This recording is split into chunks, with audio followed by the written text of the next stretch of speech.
Jam 3 pagi, gadis kecil itu bersembunyi di bawah selimutnya, membaca buku. Tiba-tiba ia mendengar suara aneh di luar jendelanya. Ia berani pergi ke balkon. Sepasang mata muncul di jalan dan bertemu dengan matanya. Kemudian sesosok gelap berdiri. Tubuhnya pasti setinggi bangunan 2 lantai. Ia menyadari bahwa ia telah ditemukan. Jadi ia berjalan lurus ke arah gadis itu.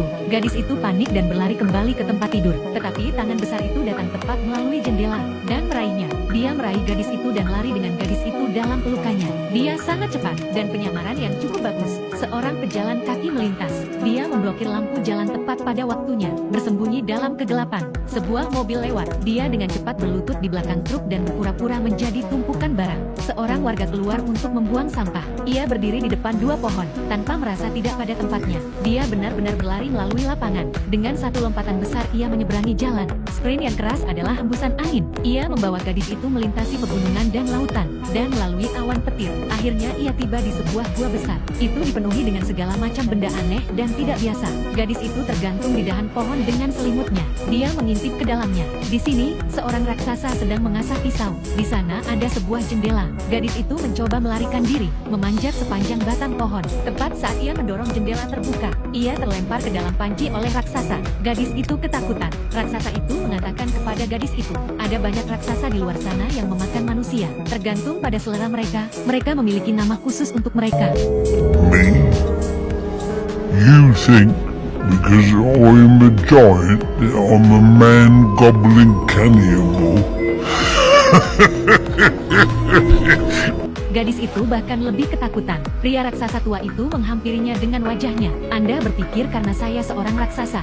Dan kemudian, pria raksasa tua itu kemudian memakan labu besar yang tampak lengket. Sambil menjelaskan kepada gadis itu, dia tidak membawanya ke sini karena dia ingin memakannya. Tetapi ia khawatir jika gadis itu melihatnya. Ia khawatir jika wanita itu melihatnya. Ia akan menyebarkan berita tentang keberadaan para raksasa. Dan ras misterius mereka akan terungkap. Ketika gadis itu mengetahui bahwa orang tua itu bukan orang jahat, dia segera memberanikan diri dan meraih gadis itu, mengatakan bahwa di luar berbahaya, jangan melarikan diri tanpa izinnya. Ia kemudian menempatkan gadis itu di tempat pengintai kapal layar dan membiarkannya tidur di dalamnya pada malam hari. Namun setelah ia tertidur, orang tua itu pergi melalui gua menuju air terjun. Menarik kendali, sebuah jembatan turun ke bawah. Ia datang ke bengkelnya, botol-botol dan stoples berisi benda-benda berwarna-warni. Semua impian manusia. Dia mengambil sebuah guci. Merah berarti dipenuhi dengan mimpi buruk. Kemudian ia memutak-atiknya. Ia memegangnya di atas kepalanya dan mengguncang-guncangkannya. Gadis itu tiba-tiba terbangun. Untuk menemukan orang tua itu terbaring tertidur di geladak. Ia membuka baut yang menahannya di tempatnya.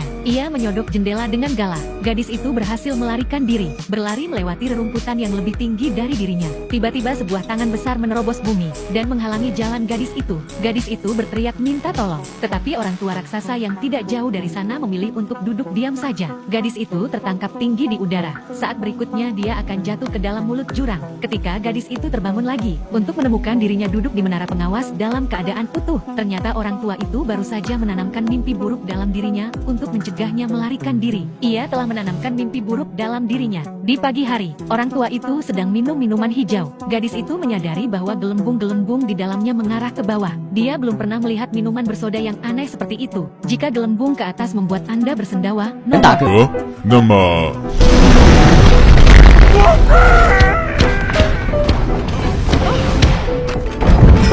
orang tua itu merasa senang, tetapi suara kentutnya menarik pengunjung yang tak terduga. Raksasa itu mencium bau manusia, mencari di mana-mana. Gadis itu memiliki kejeniusan yang luar biasa. Dia masuk ke dalam labu besar di atas meja.